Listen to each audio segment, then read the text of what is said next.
Okay, so we've all been there, right? Standing in the grocery store aisle, just looking at the sheer volume of packaged goods, kind of wondering if there's some secret to health we're just missing. Well, our deep dive today tackles a premise that might really change how you view everything in your pantry. The core argument comes from Dr. Chris Van Tulleken's really explosive book, Ultra-Processed People, Addiction and the Modern Food System. And it's basically this. Much of our modern diet isn't actually traditional food. It's, well, an industrial product engineered for profit and, dependency. So today we're going to unpack Van Tulleken's research, our mission, to get clear on what ultra-processed foods or UPFs really are, and crucially how they seem to literally hijack our biology, making us crave more and expose the huge corporate systems that design them this way. And that reframing, I think, is absolutely critical. It really forces you, the listener, to ask yourself a pretty big question. Is your struggle with weight or health or just controlling cravings?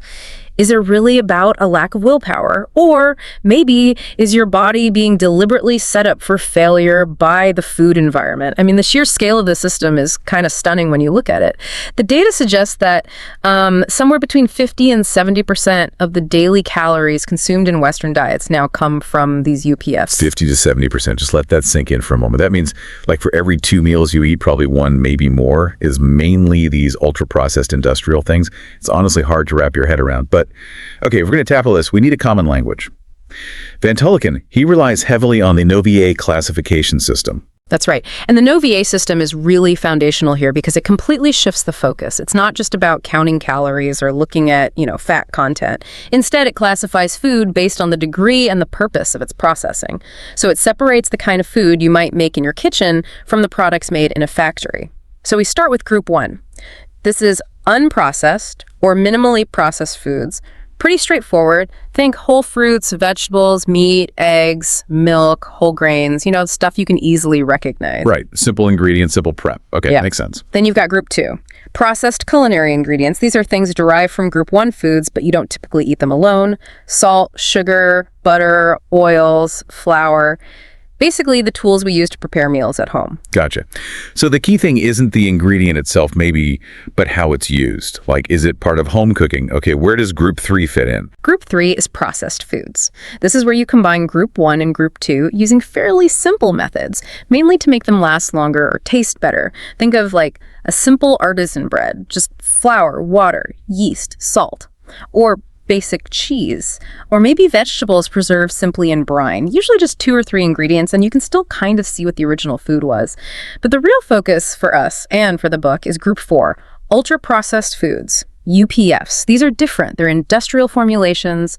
They aren't just made from food ingredients. They often contain substances you'd, never find in a home kitchen. They're chemically complex, lots of non-culinary additives. Right, and this is where you almost need that chemistry degree to read the label, isn't it? We're talking emulsifiers, stabilizers, flavor enhancers, artificial colorings, humectants.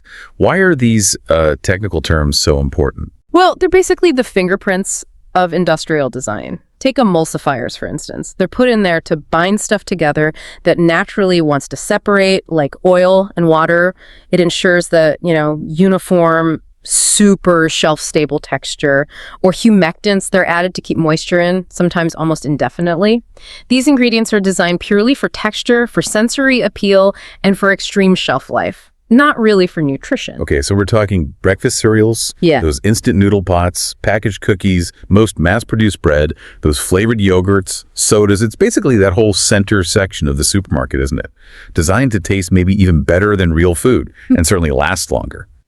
That distinction feels really crucial because it sets up everything else Van Tulleken talks about.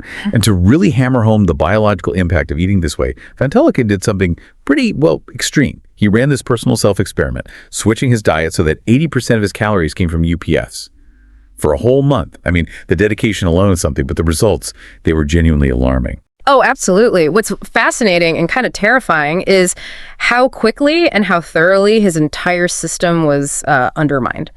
And it wasn't just physical, though that was bad enough. Yes, he gained a significant amount of weight, but the internal biological disruption was, profound. His mood plummeted. He reported serious brain fog, trouble sleeping properly, and maybe most tellingly for this whole addiction idea, his satiety signals just went haywire. His hunger hormones, ghrelin and leptin, they just spiraled out of control. He was constantly hungry, even right after eating a huge UPF meal. He actually described the cravings he felt as being similar to drug withdrawal. Wow, that sounds absolutely miserable, but it makes the case so vividly, doesn't it? Yeah. This wasn't just about eating too many calories. This was the food itself actively messing with his internal chemistry. It's brilliant engineering from the company's perspective, I guess, but incredibly cynical. Yeah. They've engineered the food to basically bypass our body's natural stop-eating signs. Precisely. Yeah. And the research he draws on details exactly how that chemical bypass seems to work. It triggers these dopamine reward loops in the brain, very similar actually to the loops hijacked by addictive substances like nicotine or even alcohol. The goal seems to be maximizing palatability, maximizing that reward signal, overriding the natural regulatory system we evolved over millennia. And the book points to 3 specific physical triggers in the food itself that kind of work together to create this addictive state. Let's break those down. What's the first one? The flavor profile. Right. So the first trigger is that really unnatural combination of high sugar, high fat, and high salt, all packed into one single bite, this trifecta.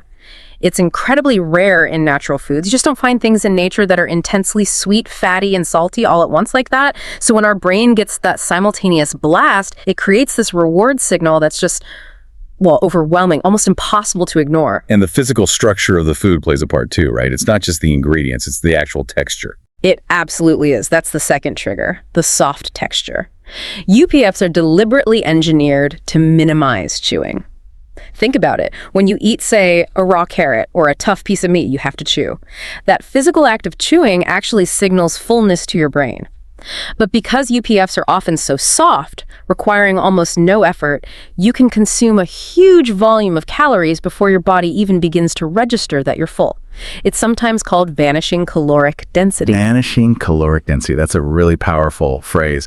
And I guess if you combine that soft texture with the forward trigger, how quickly it digests, you've got a perfect storm for metabolic chaos. Exactly right. The food is often pre-broken down, stripped of fiber, so it hits the bloodstream almost instantly. This leads to a huge immediate spike in blood sugar and calories, which then demands this massive insulin response from your body. And that often leads to a subsequent crash, which, guess what? Leaves you feeling hungry again really quickly. It's a rapid, relentless cycle. Exhausting, really. The big takeaway from all this science seems pretty clear.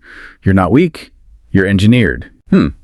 That shift, thinking engineered instead of weak, that takes us right into the next part. If the science is this damning, the obvious question is, who is responsible for putting these engineered products everywhere?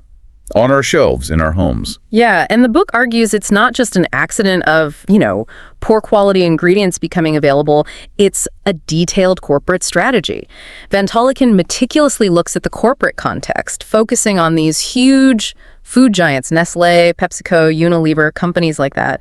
He argues they aren't just food processors anymore, they're almost like behavioral engineers. Their main tactic seems to be lab-based flavor engineering combined with really sophisticated marketing psychology. They're constantly hunting for that bliss point, that perfect calculated formulation of salt, sugar, and fat that maximizes pleasure and, well, keeps you coming back for more. And Van Tulleken makes this comparison, which I know some find provocative, but the evidence he presents makes it hard to just dismiss. He puts the influence and tactics of these food giants right up there with big tobacco. It's a really compelling parallel, actually. Like Big Tobacco did, these companies appear to prioritize immediate profit over public health, even when there's clear evidence of potential harm. They tend to use the language of convenience and personal choice almost like a shield, trying to frame diet problems as just a matter of individual responsibility, while at the same time spending billions on marketing designed to target specific groups and drive consumption. And the book highlights that this targeting isn't just random, is it? They often focus on more vulnerable populations. How does that actually play out? Well, it often manifests as really specific emotional branding, advertising aimed directly at children, for example, tying these products to warm, fuzzy concepts like love, family, success, trying to build brand loyalty from the absolute earliest age. And another key factor, these UPFs are often the cheapest, most heavily subsidized, and most readily available food options, especially in lower income communities. This can cement dependency in places where access to fresh, whole foods might already be pretty limited. And this whole system, it's not just contained within Western countries anymore, is it? We need to connect this to the bigger global picture. Oh, absolutely. The book paints it as a global public health catastrophe that's unfolding right now, in real time. The data clearly shows UPF consumption is skyrocketing worldwide, particularly in developing nations, where traditional diets are rapidly being replaced by these cheap, hyper-palatable, shelf-stable industrial products. And sadly, the data also shows that as UPFs move into these new markets, you see this inevitable trail of health consequences following close behind. Dramatic increases in obesity rates, type 2 diabetes, heart disease, chronic gut inflammation. It's a consistent pattern. The sheer scope of the problem really forces you to acknowledge that the core issue seems to be about the systems, not willpower. Wow. It does feel pretty overwhelming when you lay it all out like that. But okay, if the system is rigged, what can the individual listener actually do? Van Tulleken does offer some practical advice, right, for reclaiming at least some control over our health. What are the key personal steps he suggests? Well, probably the single most effective personal defense he highlights is honestly pretty simple. Cook more at home.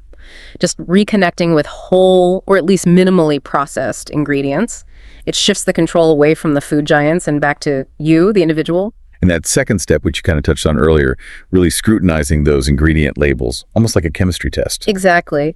If you're reading a label and it lists, 5 different kinds of sugar or ingredients that sound like they belong in a science lab, carrageenan, gargum, modified cornstarch, whatever, maybe just skip it. Those are usually the markers of these group 4 ultra-processed products. He really advocates returning to this principle that food is culture, not chemistry, which also implies, supporting local and seasonal food when you can and consciously trying to reduce reliance on fast and convenient eating all the time. Yeah, and that idea of making small shifts, letting them compound, that feels important too. It's not about achieving perfection overnight, right? Just swapping even one UPF-heavy meal for something simple you prepare yourself could start that process. Gradually retraining those appetite controls that the industry seems to have worked so hard to hijack. And this really brings us to the book's ultimate message, I think. While individual actions are definitely necessary, they probably can never be fully sufficient against the sheer power and influence of these global corporations. Van Tulleken argues really strongly that the real lasting solution has to involve major policy change. Okay, so what kind of policy changes are we actually talking about here? We're talking systemic interventions, things like taxation on these specific types of products, much stricter regulation of marketing, especially marketing aimed at children, and robust public education campaigns, maybe similar to the really successful anti-smoking laws and campaigns we saw implemented decades ago. The idea is to address the food environment we all live in, not just focus on an individual's supposed lack of choice within that environment. And this is especially critical because of what he calls the labels lie problem. Marketers are incredibly clever. They use terms like low-fat, fortified with vitamins, organic, even all-natural to create this kind of health halo around a product. These terms can trick consumers into thinking something is healthy, but the research reminds us these claims are often slapped right onto Group 4 ultra-processed items. Ultimately, the level of industrial processing seems to be what matters most, perhaps more than those marketing buzzwords. Right. Well, that brings us towards the end of our deep dive into ultra-processed people. We've covered a lot, moving from clearly defining UPFs using that NOVA system to understanding their almost addictive biological power through Van Tulleken's intense personal experiment. And finally, recognizing this huge global corporate structure that seems to profit from keeping us hooked. The book's central message is definitely powerful, maybe even a bit chilling. We aren't just eating differently anymore. Perhaps we are being consumed by the food system itself. And just realizing that, I think, is the essential first step toward maybe reclaiming some agency. But as we leave you with a final thought to maybe explore on your own, we do have to acknowledge the real-world complexity that critics of this perspective often raise: affordability and access. It's a huge issue. So if we agree that more aggressive policy changes, things like taxes or regulations, are needed to combat UPF dependency, especially given how effectively engineered these foods seem to be, then the really tough question becomes, how can policymakers make sure that the alternatives, healthier, whole, minimally processed foods, remain truly affordable, accessible, and convenient, especially for the lower income and working populations who, right now, often rely most heavily on the current very inexpensive UPF system? That affordability challenge, that's maybe the biggest hurdle we face.